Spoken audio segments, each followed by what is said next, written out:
دنیا کا سب سے بڑا منافق اعظم، سب سے بڑا کفار کا ہمدرد، کفار کا ساتھ دینے والا، سب سے بڑا محمد بن سلیمان سعودی عرب کا ولی عہد ہے۔ اس وقت وہ سب سے بڑا شیطان ہے۔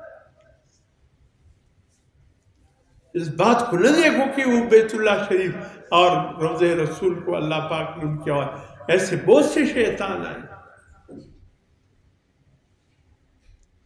سب سے بڑا شیطان یہ آپ کے اردن کے موجودہ شاہ عبداللہ کے دادا انتہائی شیطان انسان تھا، جس نے بیت اللہ کے بھی ٹکڑے ٹکڑے کیے، امت مسلمہ کے ٹکڑے ٹکڑے کیے، جس نے سلطان عثمانیہ سلطنت تھی، زبردست ایک عالمی قوت، کافر مسلمان کی طرف دیکھ نہیں سکتے تھے، ڈر جاتے تھے جب سلطنت عثمانیہ کو دیکھتے۔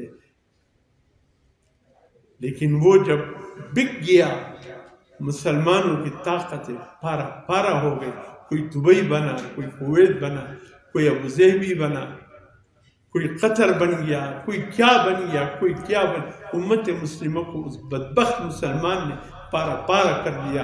اللہ اس کو جہنم کے اسفل السافلین میں جلائے، اس بدبخت کو جس نے مسلمانوں کو اکٹھا ہونے نہیں دیا۔ خود مسلمانیت کے لیے بازا اڑا، لوگ اس کو مسلمان سمجھ رہے تھے، وہ سب سے بڑا کفار کا ساتھی تھا۔ خدا کی قسم اس ٹائم میرا دل بھی خون کے آنسو روتا ہے کہ ان اعزا اور فلسطین کے مسلمانوں کا حال دیکھ کر، معصوم بچوں کے جسم کے ٹکڑے ٹکڑے دیکھ کر، ان خواتین کے حال دیکھ کر، ان جوانوں کے حال دیکھ کر دل چاہتے جاؤں اٹھ کر ان یہودیوں کو صفحہ ہستی سے مٹاؤ، ان عیسائیوں کو صفحہ ہستی سے مٹاؤ جو دشمن بنے ہوئے ہیں مسلمانوں کے۔